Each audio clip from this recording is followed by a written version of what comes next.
Assalamualaikum warahmatullahi wabarakatuh. Saudara mahasiswa pasca sarjana yang mengikuti mata kuliah pendidikan nilai, pada sesi yang kedua ini akan saya jelaskan tentang tantangan pendidikan nilai yang ada pada era sekarang ini. Pendidikan nilai yang identik dengan pendidikan karakter sebenarnya didambakan setiap orang supaya hidup ini betul-betul bermakna, hidup ini berarti, hidup ini bermanfaat dan suasana yang kondusif. Namun apa yang terjadi? Ternyata dari waktu ke waktu terjadi pergeseran substansi pendidikan itu sendiri. Coba sekarang kita lihat dalam pergeseran substansi pendidikan. Apa buktinya? Yang pertama, pengukuran perilaku yang kaku. Misalnya pendidikan agama dan juga ukurannya. Sekarang orang bisa saling menghujat, saling menyalahkan, merasa benar sendiri. Orang lain lebih rendah dari dirinya. Orang lain itu dianggap orang yang salah. Ini suatu keprihatinan di mana terjadi pergeseran substansi daripada pendidikan, di mana nilai-nilai yang luhur yang dulunya dijunjung tinggi saling menghargai, sekarang dibalik orang saling menyalahkan dan merasa paling benar sendiri. Ini suatu tantangan bagi pendidikan nilai untuk diwujudkan secara baik. Yang kedua, di dalam dunia pendidikan bisa yang disebut bahan ajar kualitas yang masih rendah. Sekarang kita lihat bagaimana tentang pendidikan kita dibanding dengan negara-negara yang maju. Ini masih perlu usaha secara maksimal. Karena apa? Bahan ajar kualitas kita perlu ditingkatkan. Bagaimana caranya? Sekarang banyak orang yang banyak mengakses ilmu-ilmu pendidikan dari luar negeri, ya, lewat jurnal-jurnal dari luar negeri ini dengan harapan supaya bahan ajar kita itu semakin berkualitas. Juga adanya paham pragmatisme dan materialisme yang dominan. Nah ini, apa-apa dianggap tidak efisien, apa-apa itu dianggap belum sukses kalau tidak memiliki harta yang banyak. Banyak yang mengukur sekarang ini orang yang sukses itu kalau memiliki mobil yang mewah, rumah yang besar, harta yang luar biasa, itu sukses. Suksesnya dari sudut mana ya? Oleh karena itu sikap pragmatisme dan materialisme inilah yang perlu untuk mendapatkan suatu perhatian, supaya manusia tidak sekedar mengejar duniawi yang kasat mata, tetapi bagaimana batinnya, bagaimana harkat dan martabat. Ini yang masih perlu untuk dipikirkan. Juga yang keempat, sikap feodalisme yang masih kuat. Jadi mungkin karena kita dijajah oleh Belanda zaman kerajaan dulu ya, sehingga sikap-sikap di sini bisa menghambat adanya suatu komunikasi. Merasa orang yang derajatnya lebih tinggi daripada yang lain, dia tidak bisa membaur. Mestinya orang yang derajatnya lebih tinggi itu dia bisa memberikan pengayuman, bimbingan dan perlindungan, bukan lalu dia mengkultuskan diri, merasa lebih hebat, yang sana merasa lebih rendah. Inilah terjadi pergeseran yang sekarang ini terjadi. Kalau hal seperti ini, pendidikan nilai dengan tantangan tidak segera diantisipasi, nanti lama-kelamaan makna kehidupan manusia itu semakin tidak berarti, semakin terkikis. Karena ukuran-ukuran yang sekarang ini lebih banyak yang kasat mata. Padahal yang dikatakan pendidikan nilai adalah bagaimana memaknai seseorang itu hidup yang berarti, hidup yang bermanfaat dengan baik. Juga ada benturan pergirisan nilai, terutama adalah perilaku anak muda. Perilaku anak muda sebagai generasi penerus itu sekarang ini memprihatinkan. Coba utamanya kalau orang Jawa, ya, mestinya bisa dengan tata krama bahasa Jawa. Tidak, sekarang ini anak-anak TK, anak-anak SD lebih bangga kalau bisa berbahasa Indonesia dan bahasa Inggris. Padahal di situ merupakan suatu budaya, lingkungan, kearifan lokal itu bisa membentuk karakter. Anak-anak muda yang sekarang ini mestinya jangan kehilangan jati diri bangsa, tetapi utamakanlah bagaimana adanya perilaku, sikap, tutur kata itu yang bisa mendidik dirinya menjadi orang yang beradab. Contohnya yang lain, bersikap kurang tata krama. Dalam bahasa Jawanya yang disebut unggah-ungguh. Unggah-ungguh itu ya sopan santun.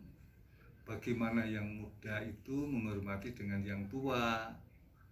Kalau berjalan di depan orang tua ya ada kata permisi, mengangguk, menunduk, menyapa duluan.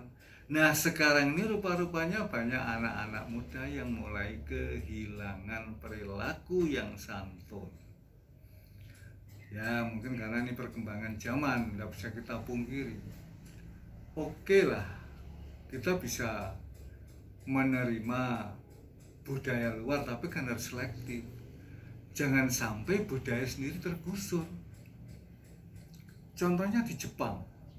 Di Jepang itu budaya nenek moyangnya dijunjung tinggi, tetapi dia juga tidak menolak budaya luar yang sekiranya bisa menguatkan dari budayanya sendiri, bisa memberikan kontribusi kehidupan yang bermakna. Di Jepang itu hampir buku-buku asing diterjemahkan dalam bahasa Jepang. Bahasa Jepang menjadi bahasa utama di sana. Pakaian-pakaian kimono dan sebagainya dipertahankan dengan baik, budayanya dengan baik. Bahkan yang sekarang membanggakan lagu Bengawan Solo itu di Jepang ternyata apa? Dinyanyikan anak-anak tingkat sekolah dasar. Itu budaya kita. Lalu juga kita melihat bagaimana mereka dengan ketemu orang selalu menunduk, menghormat dengan baik. Nah, hal seperti inilah yang perlu untuk diterapkan kepada generasi penerus supaya tata krama dan sikap santun ini betul-betul bisa dijaga. Karena perilaku ini menunjukkan adanya kepribadian suatu bangsa. Lalu berikutnya, sekarang banyak anak-anak muda yang kurang tahan menghadapi perjuangan hidup. Karena terlalu dimanjakan oleh kehidupan yang serba ada. Sekarang ini apa? Kuliner, kendaraan, gadget. Sudah kalau dengan itu, wah sudah merasa sudah segalanya. Padahal apa? Banyak hal yang perlu diperjuangkan hidup. Perlu keprihatinan, perlu keuletan, perlu usaha secara maksimal. Ini perlu ditanamkan pada generasi muda. Yang memprihatinkan lagi, sekarang banyak perampokan, penipuan, penjamretan. Ini karena apa? Karena suka mencari jalan pintas. Perlu dipertimbangkan dan diperhitungkan. Sekarang banyak film-film yang ada di TV, apalagi sekarang orang yang mengagumi adanya cerita-cerita yang ada dalam TV, menyuguhkan hal-hal yang mewah, sementara tidak pernah tahu asal-usulnya kemewahan itu. Sinetron, banyak sinetron yang tidak mendidik. Karena sinetron itu hanya latih bertengkar, masalah, rumah yang mewah, mobil yang hebat. Ternyata apa? Tidak tahu asal-usulnya. Nah, anak-anak muda sekarang mengidolakan para bintang-bintang sinetron. Bisa berdampak jalan pintas, mencontoh seperti itu. Ya ini betul-betul harus kita usahakan. Bagaimana anak ini mau berusaha. mau dia bersusah payah berjuang dalam hidup. Oleh karena ini, benturan pergeseran nilai ini perlu untuk mendapatkan perhatian. Nah, untuk mendapatkan itu semua, ya, artinya mendapatkan hasil yang baik, anak muda yang berkarakter, orang hidupnya yang bernilai, itu kan melalui proses. Maka dalam proses ini ada dua hal yang disebut nilai terminal dan nilai instrumental. Menurut Rockach, bahwa nilai terminal dan nilai instrumental itu tidak bisa dipisahkan. Contohnya, nilai terminal, kalau orang akan makmur itu ya bisa kerja keras, prosesnya begitu. Instrumentalnya inilah, proses inilah yang nanti untuk mencapai terminal, seperti misi, visi. Lalu juga kita melihat, misalnya orang akan lulus ujian, itu terminalnya, nilai terminal. Nilai instrumentalnya apa? Ya belajar dengan rajin. Karena apa? Hukum sebab akibat ini saling keterkaitan. Lalu juga orang yang ingin sehat, terminalnya saya ingin jadi orang sehat, ya mestinya giat olahraga, senam. Orang akan naik gaji, ya menabung, ibadah yang baik. Atau mungkin orang yang menjadi orang yang bijaksana, ya bisa mengendalikan diri, tenang, tidak gampang emosi, disiplin. Maka dikatakan untuk mencapai nilai terminal perlu proses yang disebut nilai instrumental. Sebab akan berakibat. Orang bisa makmur karena bisa kerja keras. Orang bisa lulus ujian nilai baik karena belajar. Inilah yang perlu untuk mendapatkan perhatian. Masih banyak contoh yang lain. Misalnya kita lihat juga adanya perlu satu lingkungan yang indah, dunia yang indah. Ya mestinya apa? Ya bersih, rapi, dan teratur. Dan masih banyak contoh yang lain, di mana untuk menggapai sesuatu hal yang bermakna, yang bernilai, itu melalui proses yang benar, bukan dengan jalan pintas yang seperti saya sampaikan tadi.